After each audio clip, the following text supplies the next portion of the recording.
Saludos estimados alumnos, bienvenidos a una clase más.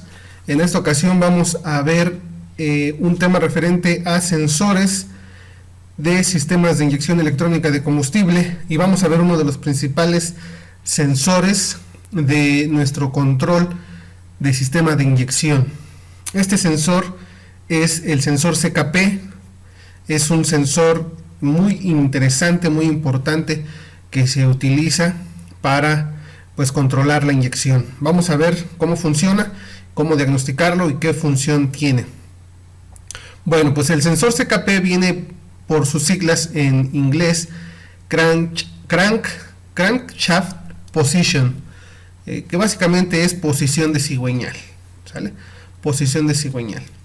En esta ocasión vamos a ver un sensor CKP de tipo inductivo para que tengamos para que nos ubiquemos qué tipo de sensor vamos a ver, porque hay de varios tipos y ahorita vamos a entrar un poco más en ese tema. Función. ¿Cuál es la función del sensor CKP? Bueno, su función es detecta la posición exacta del pistón número 1 en todo momento con ayuda de un disco dentado, enviando una señal a la computadora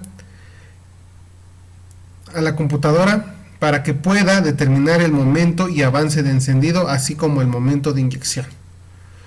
¿Correcto? Esta es su función.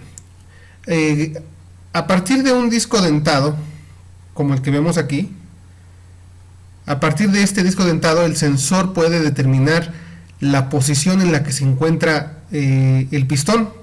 Si está en punto muerto superior, si está en punto muerto inferior, si está en un recorrido ascendente, si está en un recorrido descendente, si va a la mitad, en fin.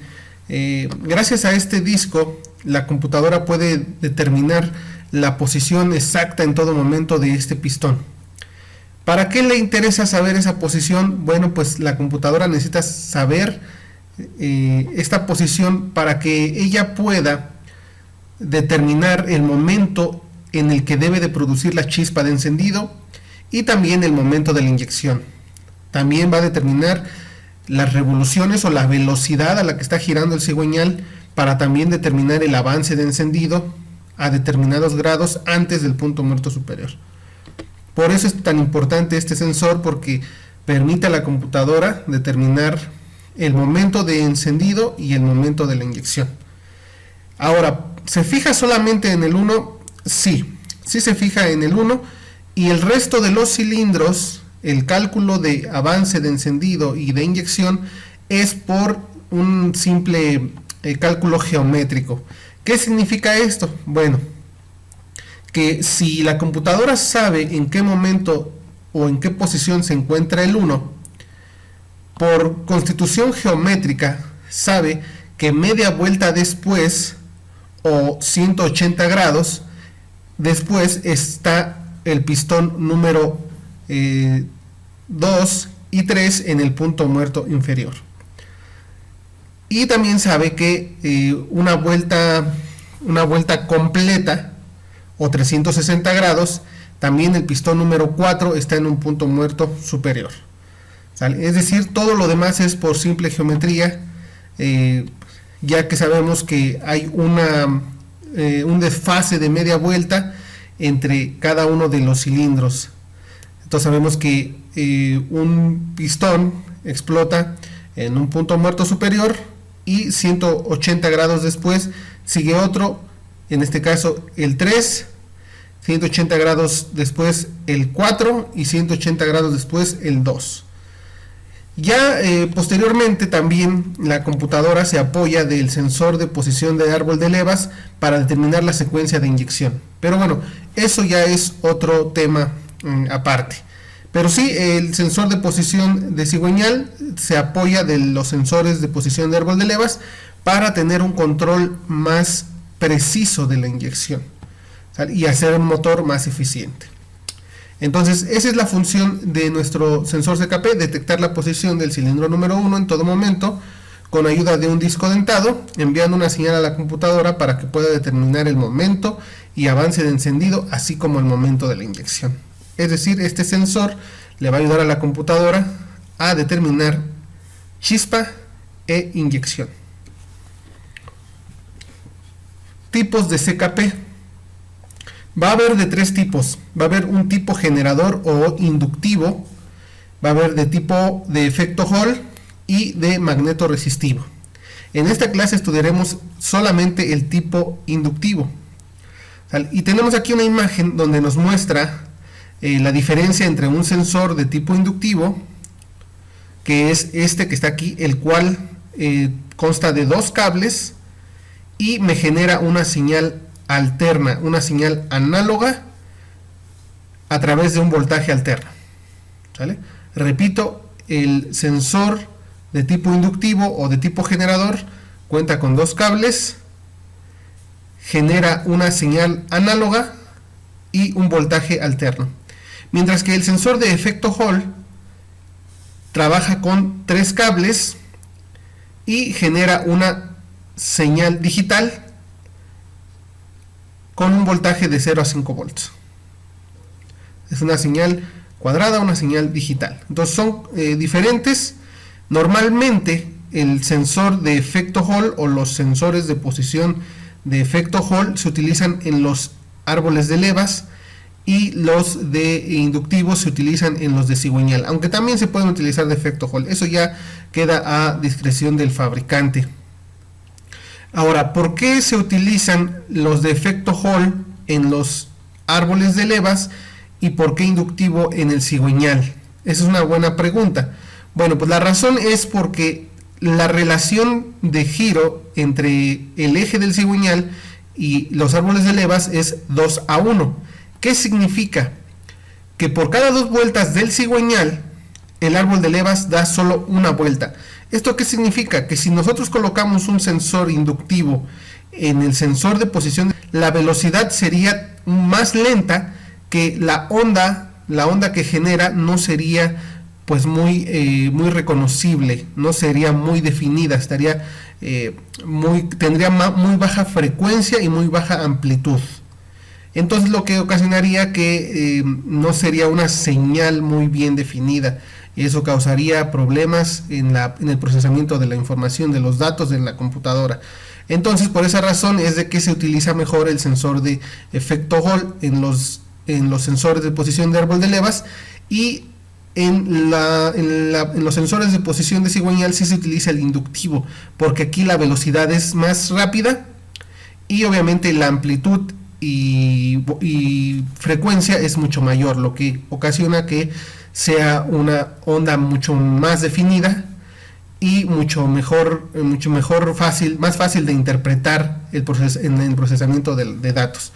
Entonces, por esas razones que se utiliza el efecto Hall en árboles de levas y inductivo en cigüeñal.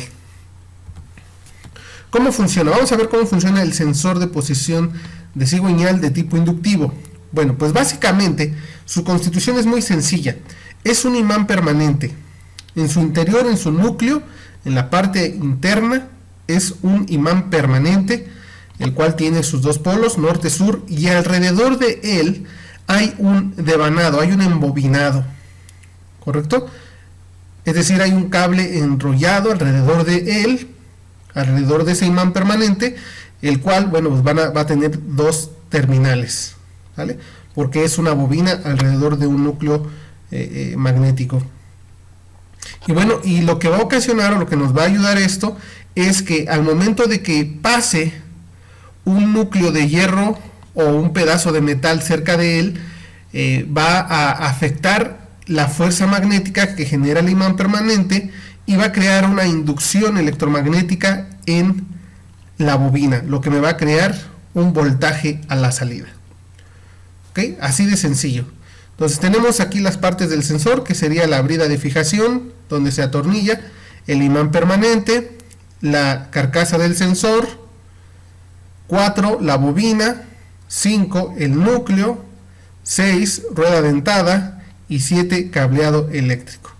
¿Sale? Entonces repito, es un imán permanente con un devanado a su alrededor el cual al hacer pasar un elemento metálico cerca, pero que no se toca, va a perturbar, va a afectar el campo magnético del imán, creando una inducción en el embobinado, el cual me va a crear un voltaje. Y este sensor, pues básicamente genera un voltaje alterno, y eso significa que este sensor no se alimenta, no es alimentado por la computadora. Constitución: cuenta con 2 cables, en algunas marcas cuenta con un tercero que es un blindaje coaxial. Básicamente el sensor, como lo vemos aquí, cuenta con 2 cables nada más, pero en varias marcas o en varios fabricantes tiene 3 pines, pero eso significa que el tercer pin es un blindaje coaxial, ¿sale? Es una malla aterrizada a tierra, la cual ayuda a proteger la señal para que no sea perturbada por señales electromagnéticas como los campos magnéticos de la marcha, del alternador, de los cables de bujías o de cualquier otro elemento que pudiera perturbar o ensuciar la señal, ¿sale? Entonces ese blindaje lo que ayuda es a mantener limpia la señal para que llegue de forma correcta y bien definida a la computadora. Entonces cuando tenga 3 pines es porque tiene un blindaje, ¿ok? Este sensor no es alimentado, ya que genera su propio voltaje. Como les decía, este sensor no va a ser alimentado como otros, como el de efecto Hall, que tiene 12 volts o 5 volts de alimentación, o como el TPS, que tiene 5 volts de alimentación, o como el de temperatura, en fin. Este sensor no es alimentado. Básicamente este va a mandar un voltaje a la computadora. Él genera su propio voltaje. Genera un voltaje alterno de entre 3 y 20 volts de corriente alterna, el cual varía en amplitud y frecuencia en función de la velocidad del cigüeñal. ¿Correcto? Este sensor va a variar su voltaje y su amplitud y su frecuencia en función de la velocidad a la que gire. Entre más rápido gire el cigüeñal, va a producir más voltaje y también la señal va a aumentar su frecuencia. Su resistencia puede variar entre los 500 y los 1000 ohms. Dependiendo del fabricante, cada uno o cada sensor puede variar su resistencia. Ubicación: ¿en dónde se ubica el sensor de posición de cigüeñal? Bueno, pues básicamente se encuentra sobre el eje del cigüeñal. Sobre el eje del cigüeñal, esto significa que puede encontrarse al final o al principio o a la mitad. Depende de dónde haya decidido el fabricante colocarlo. En algunos modelos viene aquí en la polea de cigüeñal, en el damper o en el frente del motor. Atrás del damper hay un disco dentado, ahí lo colocan. Por ejemplo, Ford, algunos Chevrolet lo colocan aquí. Por ejemplo, Chrysler en algunas marcas lo pone a la mitad. Chrysler, Renault los ponen aquí a la mitad. Algunos los ponen hasta el final, ¿sale? En algunos va en el volante de inercia, pegado al clutch, y algunos hasta en la turbina. En fin, cerca de la turbina, no en la turbina, sino en el volante que agarra la turbina. Pero en fin, básicamente el sensor lo podemos encontrar sobre el eje del cigüeñal, ya sea al final o al principio, a la mitad o en cualquier posición, en cualquier altura, pero siempre y cuando sea sobre el eje del cigüeñal. ¿Por qué? Porque básicamente vamos a medir las revoluciones o el giro del cigüeñal y vamos a tener un punto de referencia para ubicar al pistón número 1. Pruebas que se le hacen al CKP. Bueno, vamos a encontrar muchas pruebas. Si buscamos en internet o en cualquier manual, nos va a indicar que midamos voltaje, que midamos resistencia, que le pasemos un metal cerca del sensor y que le midamos el voltaje que produce, que debe de producir un voltaje alterno y bla bla bla, muchas cosas, ¿no? Y hasta cierto punto esas pruebas son válidas, ¿no? pero la verdad es que no son pruebas concluyentes. La mejor forma de revisar un sensor de posición de cigüeñal es creando las condiciones más reales posibles para poder diagnosticarlo. ¿Qué significa esto? Que el mejor banco para realizar una medición o un diagnóstico de cualquier sensor es en el motor mismo, en el vehículo, ¿sale? Y revisando la señal del sensor lo más cerca de la computadora posible, o si se puede directamente en el arnés de la computadora. Ahí es donde vamos a hacer nuestro diagnóstico de forma más precisa y más más óptima, ¿sale? El de quitarlo y medirlo y todo, pues sí está bien, ¿no? Sí está bien, pero lo correcto sería en el motor, en el automóvil, si se puede funcionando o creando las condiciones en las cuales pueda yo medir. ¿Y cómo puedo hacer esas mediciones? Bueno, con un osciloscopio. Es la mejor forma de diagnosticar cualquier sensor. Ahora, ¿cómo conecto mi osciloscopio, ¿no? ¿Cómo puedo checar un sensor de posición de cigüeñal con un osciloscopio? Bueno, pues si tienes tu osciloscopio, pues bueno, pues básicamente puedes seleccionar cualquier canal. Yo te recomiendo el 2, 3 o 4. El 1 también, pero yo te recomiendo 2, 3, 4 en adelante. Si tienes este osciloscopio, que es muy bueno, no es el mejor, aclaro, porque van a decir, pues es que hay más, está un Picoscope, en fin, hay más, claro que sí, pero este es un osciloscopio que es muy amigable y muy práctico. Tenemos nuestra sonda, en este caso lo conecté aquí al canal 2, tenemos nuestra sonda, nuestra punta, y vamos a tener una terminal negativa o de masa y una terminal positiva de color rojo.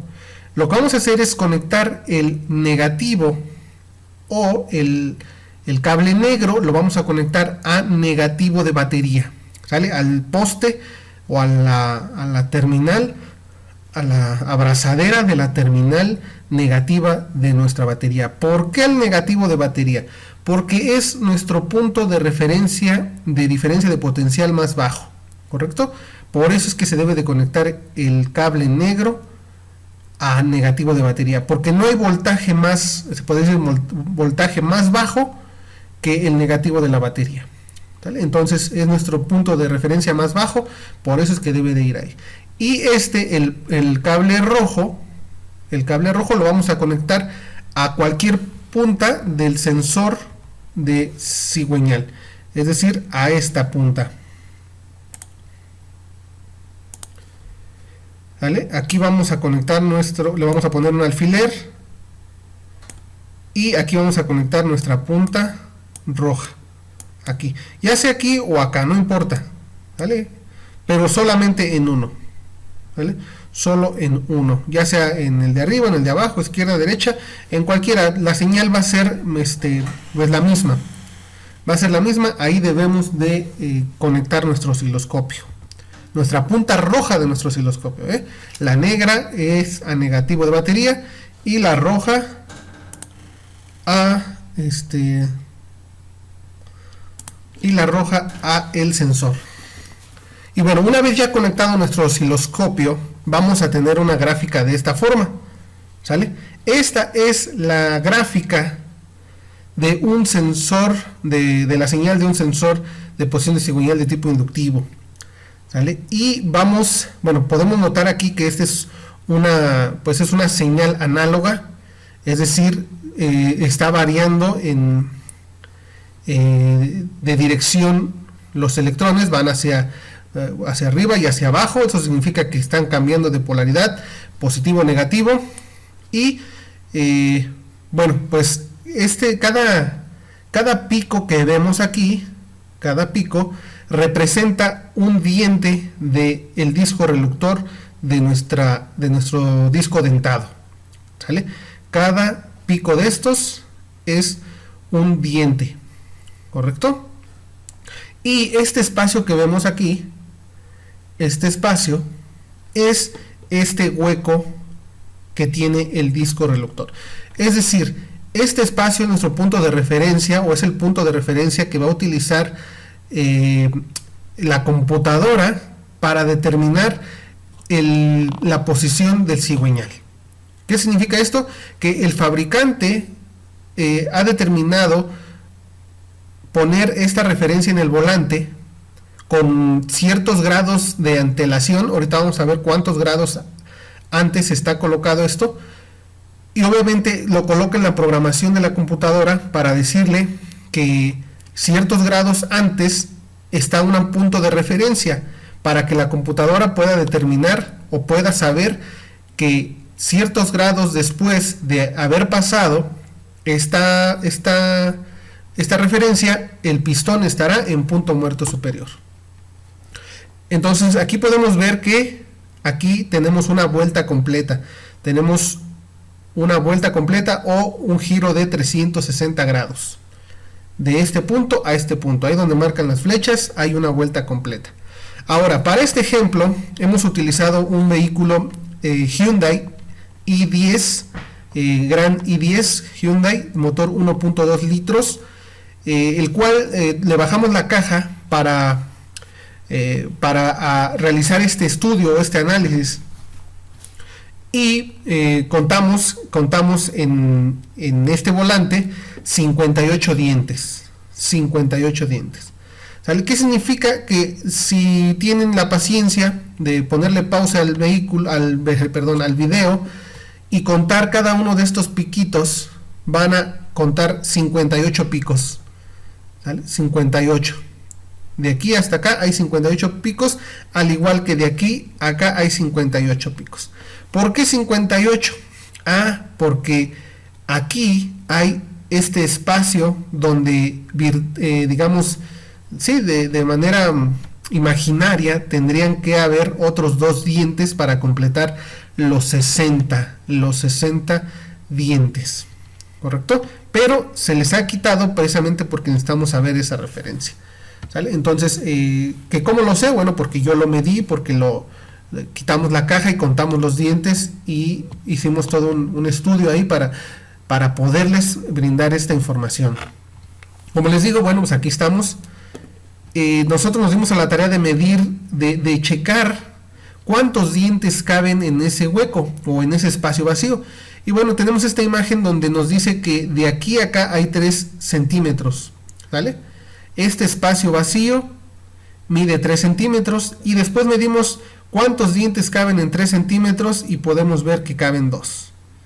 ¿Sale? Aquí está el hueco, vean, 1, 2, 3 centímetros, y acá los mismos 3 centímetros hay 2 dientes.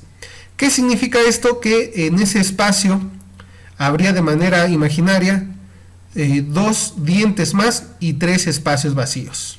¿Sale? 3 espacios vacíos, lo que nos da un total de 60 dientes, o sí, 60 dientes y 60 espacios vacíos. ¿Sale? 60 espacios vacíos. Ahora, si eso lo dividimos entre 360 grados, cada diente vale 3 grados, así como lo tenemos acá. ¿Sale?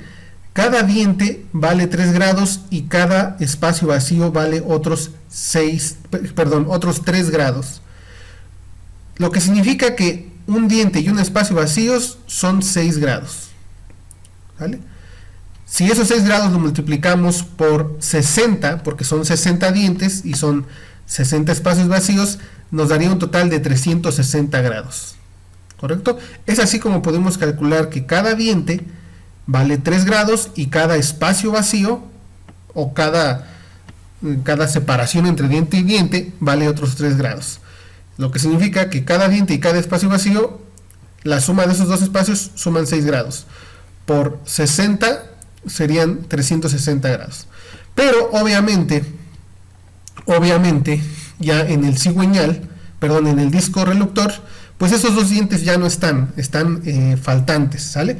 Lo que nos indica que van a haber 2 dientes faltantes y 3 espacios presentes vacíos, lo que significaría que serían 1, 2, 3, 4 y 5 espacios de 3 grados, nos daría un total de 15 grados. Este espacio que tenemos aquí tiene el valor de 15 grados. 15 grados de, pues de separación entre diente y diente. Eso nos indica, o eso es lo que utiliza la computadora para saber el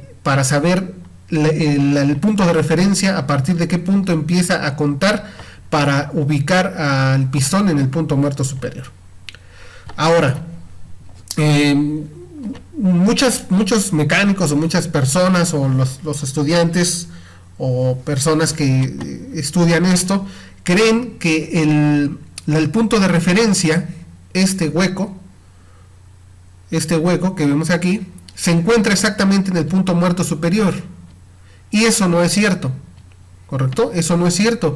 El punto de referencia se coloca unos cuantos, o una cantidad de grados antes del punto muerto superior, al igual que el sensor de cigüeñal. El sensor de cigüeñal raramente, o nunca, yo nunca he visto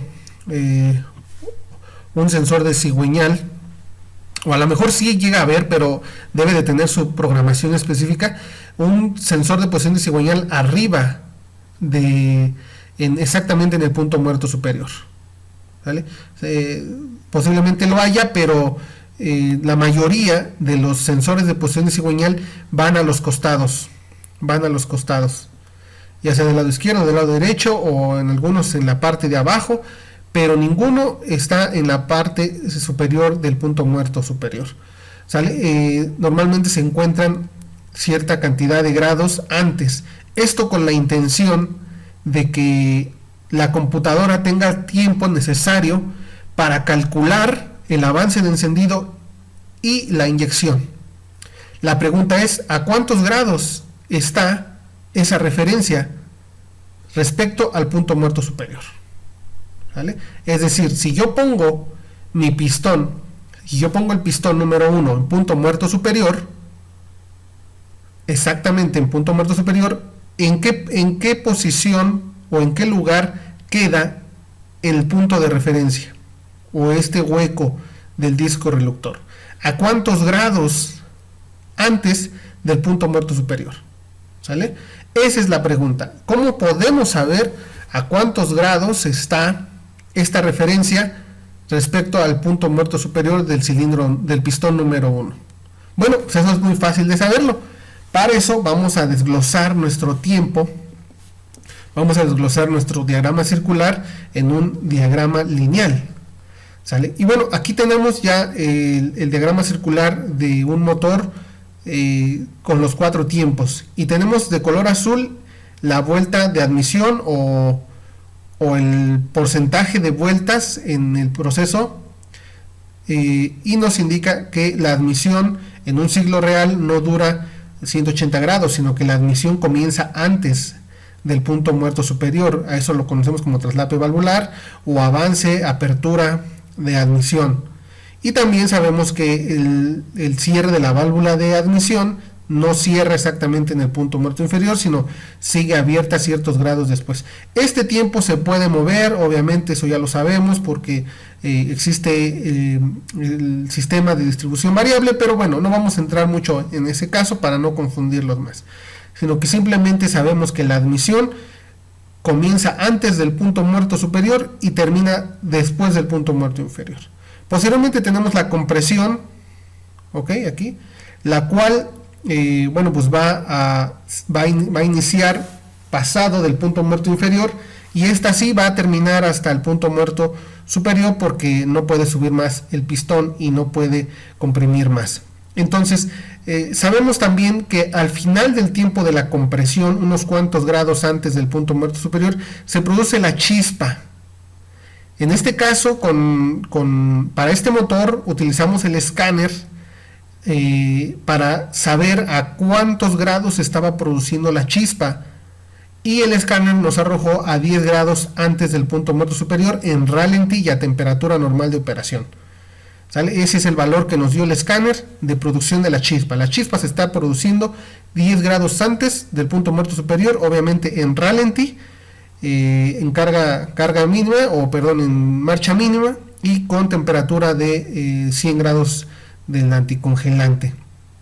temperatura normal de operación. Nos dio 10 grados de avance de encendido y a esos 10 grados se comienza la combustión, ¿sale? Entonces tengo la explosión y ya sabemos también que la explosión no dura completamente hasta el punto muerto inferior, sino que la válvula de escape comienza a abrir, la válvula de escape comienza a abrir con antelación mucho antes del punto muerto inferior. Entonces aquí abre la válvula de escape y empiezan a salir los gases y se cierra pasando el punto muerto superior. Es decir, va a haber un momento en el que la válvula de escape y la válvula de admisión estén ligeramente abiertas, solo que la de escape se está terminando de cerrar y la de admisión está comenzando a abrir, pero hay un ligero momento en el que las dos se encuentran ligeramente abiertas, ¿ok? Posteriormente, cuando comienza la admisión, tenemos unos cuantos grados después del punto muerto superior, tenemos la inyección de combustible, ¿correcto? Entonces, si ustedes le entienden a este diagramita, bueno, pues vamos ahora a dibujarlo de forma lineal, ¿sale? De forma lineal, y tenemos aquí nuevamente los puntos muertos: punto muerto superior 1, punto muerto inferior 1, punto muerto superior 2, punto muerto inferior 2, y se repite, ¿correcto? Entonces, es decir, tenemos aquí 0 grados, 180, 360, 540 y 720, ¿sale? Tenemos aquí lo mismo que tenemos acá, pero lo tenemos ya en forma horizontal. Igual, como les repito, la admisión comienza antes y termina después, compresión, explosión y escape. Entonces, ¿cómo vamos a saber, cómo podemos determinar el momento o cuántos grados antes está el punto de referencia? Bueno, pues lo vamos a tomar con ayuda del osciloscopio, tomando la señal de la chispa del cilindro número 1, ¿vale? Y aquí tenemos la chispa, aquí tenemos la señal de la chispa, la cual se está generando 10 grados antes del punto muerto superior 2, es decir, antes de que el pistón llegue a su punto muerto superior 2, porque recuerden que partimos de un punto muerto superior 1, aquí está, aquí, es decir, está arriba, comienza a bajar, después aquí está abajo, comienza a subir, pero antes de dar su primera vuelta completa, unos 10 grados antes de dar su primera vuelta completa, se produce la chispa de encendido. ¿Cuántos grados? 10 grados antes. ¿Que cómo lo sabemos? Porque nos lo marcó el escáner. Entonces, lo que podemos hacer es utilizar una sonda inductiva que se pone en el cable de bujía de la bujía del cilindro número 1 para que nos indique ese momento y poderla empatar con la del cigüeñal, y así vamos a saber cuántos grados antes está nuestro punto de referencia. Y aquí está, ya lo hicimos, ¿sale? Aquí está. Tenemos nuestra señal, aquí hay una vuelta completa, nada más, una vuelta, y aquí está la señal de la sonda inductiva, que es una pinza inductiva, el cual capta el campo magnético que se crea alrededor del cable de bujía para generar una señal e indicarnos el tiempo o el momento de encendido. Y lo que podemos ver aquí es que en este momento aquí donde tenemos este pico inductivo, es el momento en el que se genera la chispa, ¿sale? Y ya sabemos que una onda completa vale 6 grados, porque ya dijimos que un diente vacío más un diente valen 6 grados. Entonces son 6 grados más aproximadamente 4 grados. El punto muerto superior está aquí, en esta línea amarilla. Ahí está el punto muerto superior, ¿sale? Esto es aproximado, obviamente tratamos de ser lo más exactos posibles, pero con mucha seguridad puedo decir que este es el punto muerto superior, aquí. ¿Cuántos grados? Bueno, había que contar aquí cuántos dientes Sería, vamos a contar, sería 1, 2, 3, 4, 5, 6, 7, 8, 9, 10, 11, 12, 13, 14, 15, 16, 17, 18, 19, 20, 21. Serían 21 por 6 grados, serían 126 grados. 126 grados más los 7.5 más 7.5, porque recuerden que todo este espacio vale 15 grados. Podríamos decir que el centro de esta señal hasta acá tiene 133.5 grados. ¿Sale? Aproximadamente este espacio vacío está a 130 grados antes del punto muerto superior. ¿Vale? Eso es lo que podemos concluir, o lo que podemos asegurar, de que el espacio vacío, este espacio vacío se encuentra a 130 grados antes del punto muerto superior. ¿Sale? Y esto es cierto porque el sensor de posición de cigüeñal está aquí abajo. ¿Sale? Aquí es donde lo puse. Les voy a mostrar un video para que ustedes puedan constatarlo. Aquí es donde va colocado el sensor de posición de cigüeñal.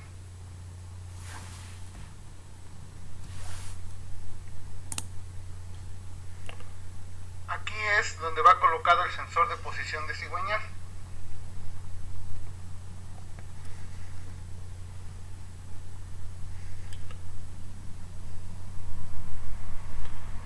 Entonces quiero que se den cuenta que aquí, en este espacio que vemos aquí, es donde se une el cárter con el monobloc. Entonces básicamente aquí está digamos la primera mitad de nuestro disco, aquí en este espacio, y unos cuantos grados antes de esa primera mitad pues va el sensor de cigüeñal.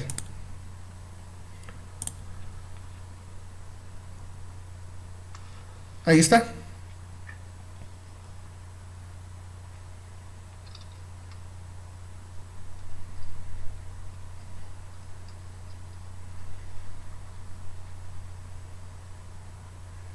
Y quiero que vean que acá está digamos, la referencia del punto muerto inferior, o la mitad de nuestra concha es esta.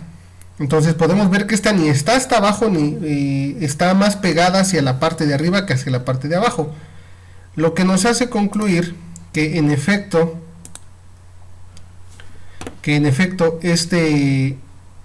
esta marca, o esta referencia a este espacio hueco, está a 130 grados antes del punto muerto superior. En base a nuestros cálculos, en base a nuestro análisis, podemos determinar que ahí está. ¿Sale? Y si nos queda todavía duda, podemos conectar el inyector del cilindro número 1. Podemos conectar el inyector para ver en qué momento está inyectando la gasolina. Y tenemos esto. ¿Sale? Tenemos esto. ¿Sale? En esta gráfica, o en esta imagen que tenemos, en estos oscilogramas, ya podemos ver aquí las dos vueltas de cigüeñal. ¿Sale? Podemos ver ya aquí el ciclo completo, porque aquí solamente podemos ver una vuelta. ¿Sale? Esta es una vuelta y solamente estamos viendo la chispa producida en un momento en el que se está dando un giro completo. Pero recuerden que el cigüeñal da dos vueltas para un ciclo completo, y aquí yo tengo ya las dos vueltas. Aquí está, de aquí a acá es una vuelta y de aquí a acá es otra vuelta. El chiste que aquí tenemos dos vueltas, y tenemos nuevamente aquí la gráfica de la chispa. Esta es la gráfica de la chispa, y esta también, solo que aquí por digamos, falta de profundidad de memoria de nuestro osciloscopio, no la pudo crear muy bien esta gráfica. Pero bueno, ¿por qué salen dos chispas aquí? Pues porque este gran I10 es de doble o de bobina doble, es decir, es DIS, es un sistema DIS, que significa que una bobina produce dos chispas. Entonces, como ya hemos estudiado antes, se produce una chispa perdida, es decir, en este momento se está produciendo una chispa en el 1 y en el 4, en el cilindro número 1 y en el 4, pero no la está aprovechando, en este caso, en este momento, así como la vemos, la está aprovechando el 4. Esta chispa la está aprovechando el cilindro número 4, aunque también se está produciendo la chispa en el cilindro número 1, pero no, no la está utilizando porque aquí está al final del escape. Pero podemos ver aquí que ya está la inyección, ¿sale? Aquí se está inyectando en el 1, ¿sale? Y podemos ver nuevamente que está básicamente junto, o se podría decir que están muy pegados la chispa con la inyección en el cilindro 1, la chispa con la inyección, ¿vale? Entonces nuevamente corroboramos que sí, ese es el punto muerto superior. Podemos corroborar que sí, ese es. ¿Por qué? Porque vean, aquí tenemos la inyección en la admisión, ¿vale? Aquí tenemos la inyección, ligeramente unos 3 o unos 3 grados después del punto muerto superior tenemos la inyección. Y aquí atrásito, pegadito a tenemos la chispa, ¿vale? La chispa, lo que nos lleva a concluir que en efecto aquí está el punto muerto superior, ¿sale? ¿A cuánto? Ya habíamos dicho que aproximadamente habíamos dicho que había 21 dientes por 6,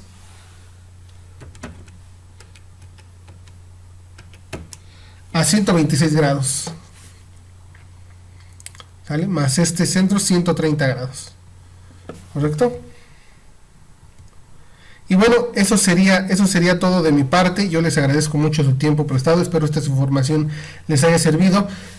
Si esto te ayudó a resolver muchas dudas, te pido que me ayudes compartiendo, dando like, haciendo un comentario y suscribiéndote. Gracias a tus comentarios, a tu suscripción, bueno, pues podemos seguir creando este material que les ayuda a muchos compañeros. Entonces, sin más por el momento, les agradezco su tiempo y nos vemos a la próxima.